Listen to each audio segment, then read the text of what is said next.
മോദിയെ കണ്ട ആവേശത്തിലാണ് തിരുവനന്തപുരം കാട്ടാക്കടയിലെ ജനങ്ങൾ. കാട്ടാക്കട ക്രിസ്ത്യൻ കോളേജിലായിരുന്നു ഇന്ന് മോദി എത്തിയത്. അവിടെ പൊതുസമ്മേളന വേദിയിൽ തന്നെ പ്രധാനമന്ത്രി നരേന്ദ്രമോദിക്ക് വൻ സ്വീകരണമാണ് പ്രവർത്തകർ ഒരുക്കിയിരുന്നത്. കുറച്ച് വൈകിയാണ് അദ്ദേഹം എത്തിയതെങ്കിൽ കൂടി എല്ലാ പ്രിയപ്പെട്ടവരോടും അദ്ദേഹം ക്ഷമ ചോദിക്കാൻ മറന്നില്ല. മോദിയെ കാണാൻ വൻ ജനാവലി തന്നെയാണ് കാട്ടാക്കടയിൽ തടിച്ചുകൂടിയത്. തന്നെ കാണാനെത്തിയവർക്ക് മുന്നിൽ മോദി മലയാളത്തിൽ തന്നെയാണ് പ്രസംഗം തുടങ്ങിയതും. മോദിയുടെ വാക്കുകൾ ഇങ്ങനെയാണ്: ചൈത്ര നവരാത്രിയുടെയും വിഷുവിന്റെയും ഈ പരിപാവന വേളയിൽ പത്മനാഭസ്വാമിയുടെ ഈ നാട്ടിലെത്താൻ എനിക്ക് അവസരം ലഭിച്ചിരിക്കുകയാണ്. ഈ നാട്ടിലാണ് ശ്രീനാരായണ ഗുരുവിന്റെയും അയ്യങ്കാളിയുടെയും ചട്ടമ്പിസ്വാമികളുടെയും ഒക്കെ പാദസ്പർശമുണ്ടായത്. ഇന്നലെയാണ് വിഷു ആഘോഷിച്ചത്. ഇത് മലയാളികൾക്ക് ഒരു പുതിയ തുടക്കത്തിനുള്ള അവസരമാണ്. ഇന്നലെയാണ് BJP പ്രകടന പത്രിക പുറത്തിറക്കിയത്. BJPയുടെ പ്രതിജ്ഞാപത്രം എന്നാൽ മോദിയുടെ ഗ്യാരണ്ടി എന്നാണ് അർത്ഥം. അടുത്ത 5 വർഷത്തിനുള്ളിൽ ഇന്ത്യയെ ലോകത്തിലെ ഏറ്റവും ശക്തമായ മൂന്നാമത്തെ സാമ്പത്തിക ശക്തിയാക്കുമെന്ന് തന്നെയാണ് മോദി ഗ്യാരണ്ടി പറയുന്നത്. ഭാരതം അന്താരാഷ്ട്ര നിലവാരമുള്ള ഒരു നാടായി മാറുമെന്നും അദ്ദേഹം ഗ്യാരണ്ടി പറയുന്നു. മനുഷ്യനെ ബഹിരാകാശത്തെത്തിക്കുന്ന ഗഗൻയാൻ പോലുള്ള ഐതിഹാസിക നേട്ടങ്ങൾ കരസ്ഥമാകും. പ്രധാനമന്ത്രി കിസാൻ സമ്മാന നിധി മുഖേന കർഷകർക്കുള്ള ധനസഹായം തുടരും. രാജ്യത്തെ 3 കോടി പാവപ്പെട്ടവർക്ക് പുതിയ വീട് നിർമ്മിച്ചു കൊടുക്കും. 70 വയസ്സ് കഴിഞ്ഞ എല്ലാ പൗരന്മാർക്കും സൗജന്യ ചികിത്സ ഉറപ്പാക്കും.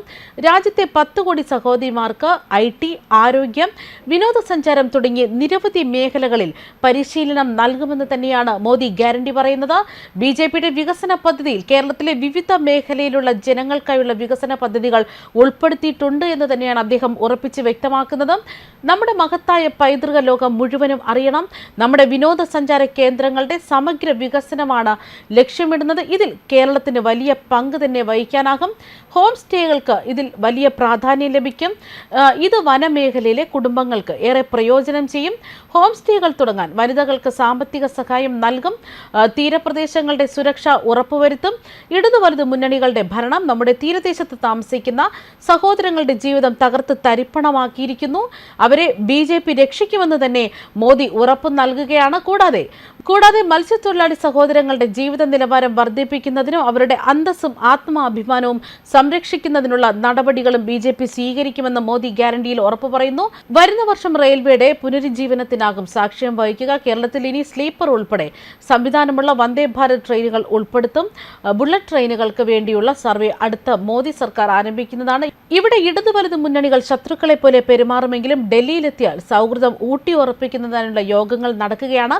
ദശാബ്ദങ്ങളോളം മാറി മാറി ഭരിച്ചിട്ടും അവർക്ക് എടുത്തു പറയാൻ നേട്ടങ്ങളൊന്നുമില്ല. പകരം അവർ കേന്ദ്ര സർക്കാർ പദ്ധതികളുടെ പിതൃത്വം ഏറ്റെടുത്ത് ജനങ്ങളോട് കള്ളം പറയുകയാണ്. ഇവരുടെ ഭരണം കാരണം വർക്കലയും നെടുമങ്ങാടുമുള്ള പ്രദേശങ്ങൾ വരെ ലഹരി മാഫിയയുടെ കയ്യിലാണ്. ഈ മാഫിയകൾക്ക് സർക്കാരിന്റെ സംരക്ഷണം കിട്ടുകയാണ്. കേരളത്തിലെ യുവാക്കളുടെ ഭാവി വരെ അപകടത്തിലാണ്. കേരളത്തിൽ പലയിടത്തും കുടിവെള്ളം കിട്ടുന്നില്ല. കയർ വ്യവസായം ഇല്ലാതെയായി. കോൺഗ്രസും കമ്മ്യൂണിസ്റ്റും അഴിമതിയുടെ കാര്യത്തിൽ മത്സരിച്ചു കൊണ്ടിരിക്കുകയാണ്. ഭരിച്ച സംസ്ഥാനങ്ങളെല്ലാം തകർത്തെറിഞ്ഞവരാണ് ഇവർ. അഴിമതി നടത്താനുള്ള കേന്ദ്രമായി അവർ കേരളത്തെ മാറ്റിയിരിക്കുകയാണ്. സ്വർണ്ണക്കടത്ത് നടത്തുന്നവരെ സംരക്ഷിക്കുന്നു എന്ന ആരോപണം നേടുന്നവരാണ് കേരളത്തിലെ സർക്കാർ. കുറ്റക്കാരെ സംരക്ഷിക്കാൻ സർക്കാരിന്റെ മുഴുവൻ സംവിധാനങ്ങളും ഇവർ ഉപയോഗിക്കുന്നുണ്ട്.